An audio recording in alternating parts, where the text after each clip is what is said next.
오늘은 여러분들한테 종잣돈에 대한 이야기를 하려고 합니다. 이 종잣돈이라고 하는 것은 굉장히 부동산 재테크에 있어서 중요한 요소이기도 합니다. 많은 분들이 이 종잣돈이 없어가지고 재테크를 못하거나 내 집 마련의 꿈을 포기하시는 분들이 많거든요. 그래서 오늘은 종잣돈에 대한 얘기를 할 건데요. 내 집 마련의 꿈을 포기하시려고 하시는 분들, 그리고 종잣돈이 얼마 없으신 분들은 이 영상을 끝까지 시청해 주시기 바랍니다. 임성배 TV 보는가 덴데크 오늘은 제가 여러분들한테 종잣돈에 대한 얘기를 좀 해보려고 합니다. 제 유튜브 채널을 보시는 많은 분들께서 이제 아파트 청약이나 내 집 마련을 하기 위해서 과연 얼마의 종잣돈이 있어야 되는지 많이 물어오고 계시고, 그리고 과연 얼마의 돈이 있어야지 내가 청약 신청을 할 수 있는지도 굉장히 궁금해 하십니다. 그래서 그러한 부분들을 물어오시는데, 이제 제가 여러분들한테 말씀드리고 싶은 것은 그거예요. 제가 한번 예를 한번 들어보겠습니다.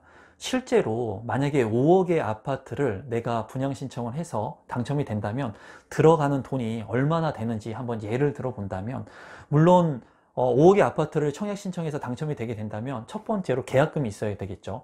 통상적으로 10%의 계약금이 필요합니다. 그러면 5천만 원의 계약금이 필요한 거죠. 그 다음에 이제 중도금 대출을 실행을 하는데, 투기과열지구 같은 경우에는 현재 40%의 중도금 대출밖에 나오지 않죠. 그렇다면 60%의 중도금 대출 중에 40%만 나오니까 20%는 잔압을 해야 된다는 거예요. 현금 잔압을. 누가? 당첨받은 당첨자가. 그러면 5천만 원의 첫 번째 계약금하고 5천만 원의 20%의 금액은 이제 현금 잔압을 해야 되기 때문에 1억 원의 돈이 있어야 된다는 거죠. 그리고 추후에 잔금 대출을 받긴 하겠지만 30%의 잔금을 치러야 된다는 거예요. 이렇게 됐을 때 현재 당장 봤을 때 10%의 계약금 플러스 20%의 현금이 있어야 되니까 1억 5천이라고 하는 돈이 필요한 거죠. 그런데 이러한 부분, 자금에 대한 부분을 여러분들한테 제가 말씀을 드리게 되면은, 여러분들이 지금 현재 상황이 자금이 1천만 원은 모았다, 또는 2천만 원 모았다, 또는 마이너스 3천만 원을 모았다는 거예요. 3천만 원밖에 없다는 거예요. 이랬을 때 이러한 분들한테 제가 현금이 지금 1억 5천 2억이 필요합니다 라고 만약에 얘기를 한다면, 그런 분들은 바로 아마 내 집 마련을 포기할 거예요. 내 집 마련의 꿈, 아파트 청약 신청하는 거를 포기한다는 거예요. 아예 생각조차 하지 않는다는 거죠. 그 이유는 뭐냐면 현재 이렇게 많은 돈이 들어가기 때문에. 근데 이 돈은 지금 현재 바로 들어가는 돈이 아니에요. 그렇죠. 아파트 청약에 당첨이 됐을 때 계약금 10%가 필요한 것이고, 계약이 된 후에 이제 중도금 대출을 실행하게 되면은 추후에 이런 돈들이 들어가게 됩니다. 들어가게 돼요. 그런데 많은 분들한테 이런 것들을 미리 말씀드리게 되면은 청약 신청의 꿈을 포기한다는 거죠. 저는 조력자입니다, 여러분. 조력자. 조력자는 도와주는 사람이에요. 이 채널을 보시는 20만 명이 넘는 유튜브 채널의 구독자분들께서 내 집 마련을 할 수 있게끔 도와주기 위한 조력자 역할을 지금 하는 겁니다. 그런데 그런 분들한테 지금 1천만 원밖에 모은 게 없고 2천만 원밖에 모은 게 없으신 분들한테 제가 1억이 필요합니다, 3억이 필요합니다 라고 만약에 얘기를 한다면, 여러분들께서는 내 집 마련의 꿈을 꿀 수 있겠습니까? 꾸지 못한다는 거예요. 실예를 하나 제가 들어보겠습니다. 제가 신혼 때 우리 아내하고 한라산 등산을 한 적이 있습니다. 정상을 찍은 적이 있어요.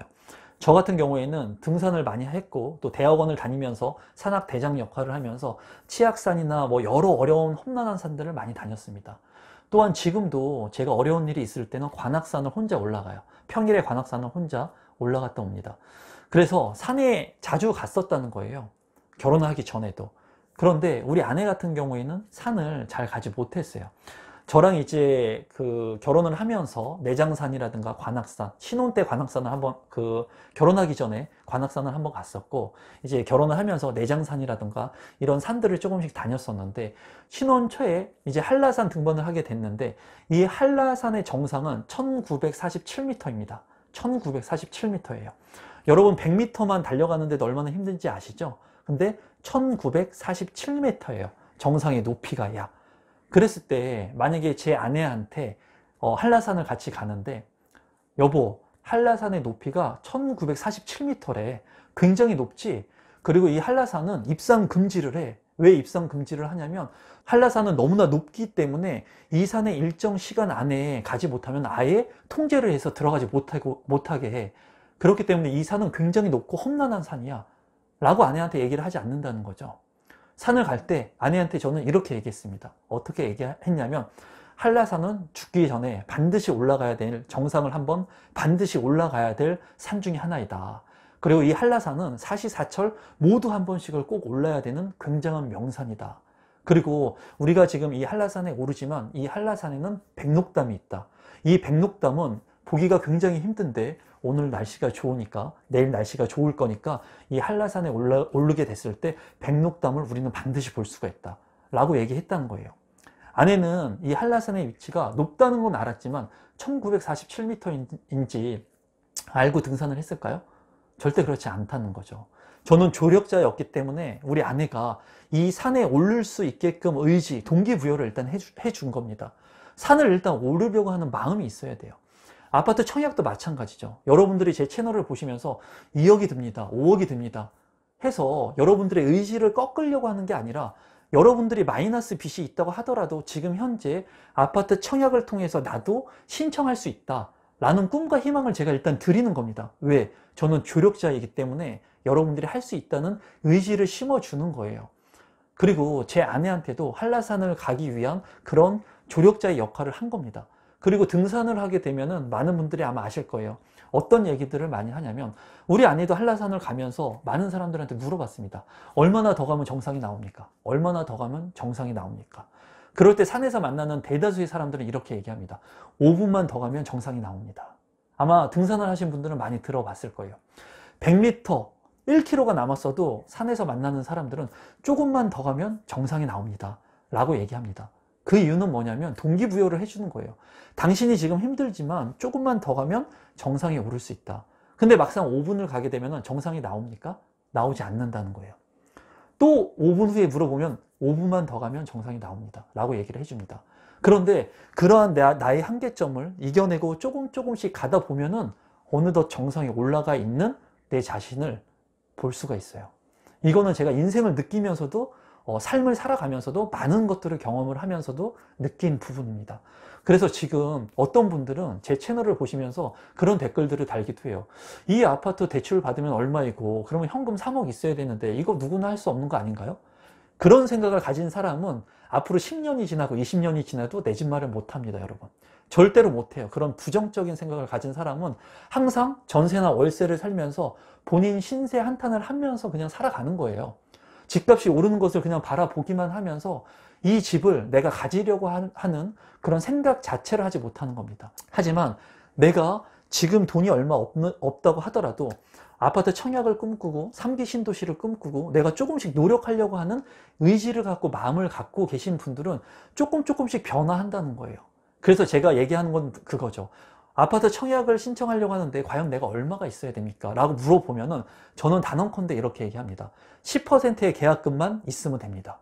10%의 계약금만 있으면 됩니다. 우선은 중도금이나 잔금 이런 거 생각하지 말자는 거예요. 그 멀리까지 생각하지 말자는 겁니다. 당장 내 앞에 정말 필요한 돈이 얼마냐, 그 돈만 생각하자는 거예요. 그러면 많은 사람들이 이렇게 얘기할 수 있어요. 7억짜리 아파트를 내가 분양 신청할 건데 그럼 최소한 7천만 원은 있어야 되겠네요. 7천만 원 있어야 됩니다. 10%는 제가 있어야 된다고 했으니까. 하지만 서울 지역이 아닌 수도권 지역들, 그리고 외곽 지역들, 그리고 입지가 조금 떨어지지만 향후 개발 계획이 있는 지역들은 5억 밑의 아파트들도 많아요. 3억대 아파트들도 있습니다. 그리고 최근에 제가 소개시켜 드렸던 물량 중에는 인천에 2억대의 아파트들도 있었어요. 2억대라면 10%인 계약금인 2천만 원만 있다면 내가 청약 신청할 수 있다는 거예요. 10%의 계약금을 만들 수 있다는 겁니다. 그런데 많은 사람들은 너무 멀리 본다는 거죠. 너무 멀리 봅니다. 지금 당장 한라산의 그 앞에까지 등산화를 신지도 않으면서 한라산의 정상이 1947m이기 때문에 나는 절대 오를 수 없어 라고 단정 짓는다는 거죠. 그런 사람들, 부정적인 사람들, 그리고 수치적으로 너무나 아파트 가격이 비싸기 때문에 이러한 아파트들을 내가 살 수 없을 거라고, 내 집 마련을 할 수 없을 거라고 생각하는 사람들 절대로 못한다는 거예요. 저는 그런 부정적인 사람들을 조력자의 역할을 할 수가 없다는 겁니다. 하지만 제 영상 채널들을 지금까지 꾸준히 보시면서 내가 1,000만 원밖에 없지만, 내가 마이너스 지금 1,000만 원이지만 내가 5억짜리 아파트에 5천만 원의 계약금 10%를 만들면 아파트 청약 신청을 할 수 있다고 하니까, 그러면 5천만 원 정도는 내가 한번 2년이나 3년 안에 10%의 계약금까지는 내가 한번 인내의 고통을 통해서 한번 모아보겠다. 3년이라고 하는 시간, 4년이라고 하는 시간 동안에 10%의 계약금, 3억짜리 아파트 내가 17평짜리 분양 받을 거니까 3천만 원, 1년에 1,000만 원씩 3년 내가 한번 모아보겠다 하는 목표를 세울 수가 있겠죠.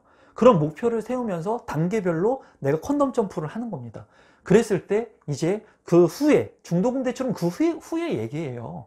지금 계약금도 없는 사람이 무슨 중도금 대출이 얼마고 잔금 대출이 얼마인지 계산을 합니까? 일단은 내가 청약 신청을 할 수 있는 10%의 계약금을 모을 수 있는데 집중하는 겁니다. 그리고 그 종잣돈을 모으는데 내가 인내의 시간을 갈아서 넣는 거예요. 그리고 나서 시간이 조금 지나게 됐을 때 내 자본을 조금 더 늘리고, 그리고 이런 중도금 대출에 대한 이해, 그리고 잔금 대출의 이해를 통해서 내가 돈을 조금씩 더 모으고 잔금 대출이나 중도금 대출을 활용할 수 있는 부분들을 순차적으로 알아가는 거예요. 그리고 이렇게 대출이나 하는 부분들은 변동성이 있어서 변합니다. 지금은 LTV 40%, 50% 이렇게 규제를 하지만 시간이 지나면 60%, 70% 대출해 줍니다. 이거는 제 이름을 걸고 얘기할 수 있어요. 정권도 계속해서 변동을 하고, 그리고 부동산의 대출 규제도 시간에 따라서 계속해서 이렇게 변동을 하게 되어 있습니다. 그래서 지금은 LTV DTI가 좀 타이트하게 규제를 한다고 하더라도 시간이 지나면 완화되는 시점은 반드시 와요. 제가 부동산 20년 투자를 했다고 했지 않습니까? 23살 때부터 지금 42살까지 제가 눈으로 보고 직접 배우고 경험한 겁니다. 계속 변동성이 있습니다. 그 변동성이 지금 다만 규제가 심할 뿐이에요. 그런데 이렇게 규제가 심한 것을 포커스해 가지고 나는 이제 내 집 마련 못하겠구나, 절대로 제 채널을 보시는 분들께서는 그런 생각 하지 말라는 거예요. 일단은 중도금 대출, 잔금 대출이 아닌 내가 종잣돈을 모을 수 있는 그 계약금의 10%를 반드시 목적을 달성해야 된다는 거예요. 그래야지 그 두 번째, 세 번째의 단계들을 넘어가면서 내 집 마련은 갈 수가 있습니다. 또한 지금 3기 신도시 같이 내 돈 없이도 청약 신청을 해서 예약제로 당첨될 수 있는 기회들이 있지 않습니까? 그리고 3기 신도시는 굉장히 오랜 시간 지속될 거예요. 그래서 자금이 없으신 분들은 충분히 내 집 마련을 할 수가 있습니다. 그리고 내 집 마련을 단기간에 못한다고 하더라도 소비 절제하는 이러한 습관들이 몸에 배게 된다면 향후에 구축이나 경매를 통해서도 얼마든지 내 집 마련을 할 수가 있어요. 그렇기 때문에 종잣돈 같은 경우에는 10%의 자금을 모으는데 여러분들이 집중하시는 것이 중요합니다. 그리고 10%의 돈을 모으기 위해서 소비 절제를 철저하게 통제하셔야 된다는 거예요. 그래서 제가 아내하고 한라산 등산 정상을 찍고 올라갔다 내려왔습니다. 제 아내가 굉장히 힘들어했죠. 하지만 정상에 올랐을 때 그 느낌, 쾌감, 저도 지금 아직도 그게 생각이 나요. 한라산에 그 까마귀 떼들이 몰려가지고 구름과 함께 나를 향해 날아오는 그런 모습들, 정말 명산이라고, 왜 한라산을 명산이라고 하는지 정말 다시 한번 겨울에 이번에는 가보고 싶다라는 생각. 그리고 아내도 그 얘기를 많이 합니다. 정말 힘들었지만 내가 정상 한라산을 찍어봤기 때문에 다른 산들은 얘기할 게 없는 겁니다. 뭐 얕은 산들 얘기하는 사람들한테 본인이 한라산 정상을 찍어봤는데, 가장 좋은 산을 찍어봤는데, 그렇기 때문에 제가 여러분들한테, 우리 구독자분들한테 말씀드리고 싶은 것은, 자금에 대해서 내가 5억짜리, 7억짜리, 10억짜리 아파트를 청약 신청 과연 할 수 있을까? 없을까? 그런 생각 자체 하지 말라는 거예요. 내가 가려고 하는 아파트의 10%의 종잣돈을 마련하는 데 일단 집중하라는 겁니다. 그렇게 집중하다 보면은 다른 길들이 또 열리게 되어 있습니다.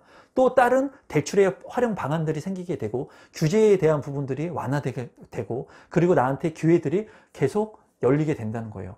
마이너스 5천만 원이 있던 그런 친구를 자산 10억 이상이 되게 만들어준 경험을 가지고 있습니다. 그렇기 때문에 실제로 경험한 것들을 통해서 여러분들이 내 집 마련할 수 있습니다. 내 집 한 채는 누구나 가질 수 있어요, 여러분. 그렇기 때문에 너무 두려워하지 마시고 제 말대로 믿고 따르시면 돼요. 만약에 믿고 따라서 대출 규제가 완화가 안 된다 하더라도 여러분들이 손해보는 것은 단 하나도 없습니다. 단 하나도 없어요. 그렇기 때문에 지금 현재 과연 내가 이렇게 오른 집값을 보면서 내 집 마련을 할 수 있을까 없을까? 그런 생각 자체를 지우시고 일단은 내 집 마련을 할 수 있고 10%의 종잣돈을 모으기 위해서 어떤 전략들을 구사해야 되는지, 어떻게 내가 소비 패턴들을 절제해야 되는지, 그리고 어떻게 내가 수익을 늘릴 수 있는지에 대해서만 고민하시면 돼요.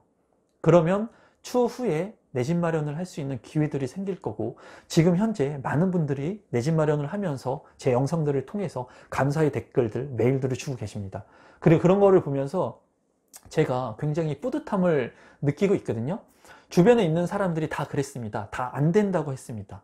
제 인생을 보면서 안 될 거라고 했습니다. 제가 대학교 갈 때도 안 될 거라고 했어요. 대학원 갈 때도 안 될 거라고 했어요. 모두 다 그랬어요. 주변에 있는 사람들이. 제가 유튜브를 할 때도 안 될 거라고 했습니다. 제가 부동산 투자를 할 때도 침체기라서 안 될 거라고 했어요. 하지만은 다 됐거든요. 다 됐습니다, 여러분. 다 됐고 그러한 것들을 다 극복했습니다. 긍정적인 생각과 마인드가 있고 내가 포기하지 않고 행동하면은 모든 것을 안 된다 해서 된다로 바꿀 수 있습니다. 그래서 종잣돈이 너무 없으셔서 여러분들이 고민을 하시는 분들이 너무나 많습니다.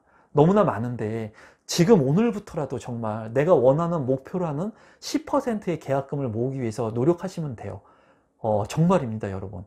종잣돈을 모으는 일정 기간은 뼈를 깎는 인내의 고통이 있어야 돼요. 반드시 있어야 됩니다. 그게 있어야지, 그 과정을 건너가야지 내 집 마련을 할 수 있고, 내 집 마련을 통해서 자산의 이익을 얻을 수 있고, 이 자산의 이득을 얻은 걸 가지고 다시 재테크를 할 수가 있습니다. 그렇기 때문에 오늘 이 영상을 보시는 종잣돈이 없으신 분들, 종잣돈이 없어서 내 집 마련을 포기하려고 하시는 분들은 오늘부터 종잣돈을 모으기 위해서 10%, 내가 원하는 아파트의 계약금 10%를 만들기 위해서 노력을 하셨으면 좋겠습니다.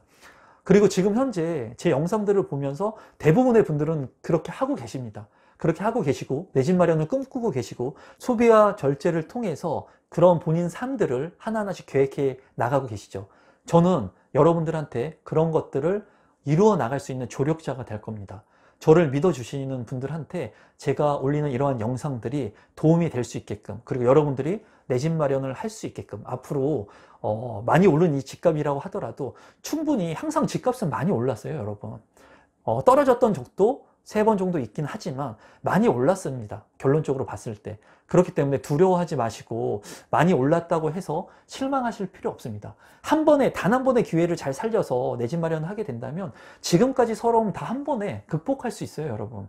한 방에 극복할 수 있습니다. 그렇기 때문에 여러분들께서 종잣돈이 없어서 정말 꿈이었고 피폐한 인생을 살고 지금 현재 패닉 바잉 현상으로 인해서 빌라나 다세대도 많이 올랐다고 해가지고 주택 구입에 이제 꿈이 없으신 분들이 있는데, 그런 분들께서 오늘 영상을 보시고 정말 계약금 10%를 만들기 위한 생각들을 좀 하시고, 그리고 그런 과정들을 통해서 본인을 좀 절제하시고 그 후에 이제 내 집 마련을 할 수 있는 계기들을 만들 수 있었으면 좋겠습니다. 오늘 영상이 여러분들한테 도움이 되셨으면 좋겠습니다. 그리고 저는 그걸 믿습니다. 제가 이 모니터를 통해서, 이 핸드폰을 통해서 얘기를 하고 있지만 제 마음속에 있는 얘기들을 진심을 담아서 제가 얘기하고 있기 때문에 이 얘기가 반드시 이 카메라를 통해서, 이 핸드폰을 통해서 여러분의 가슴에 꽂힐 거라고 생각을 해요. 반드시 그런 분들이 있을 거라고 생각을 합니다. 그리고 앞으로 여러분들이 내 집 마련을 할 수 있도록 제가 최선을 다해서 도와드리도록 하겠습니다. 오늘도 마지막까지 영상을 시청해 주셔서 감사드리고, 조금이라도 도움이 되신 분들은 구독 버튼과 좋아요 버튼 눌러주시면 감사하겠습니다. 그럼 오늘 영상은 이것으로 마무리 짓도록 하겠습니다. 감사합니다, 여러분.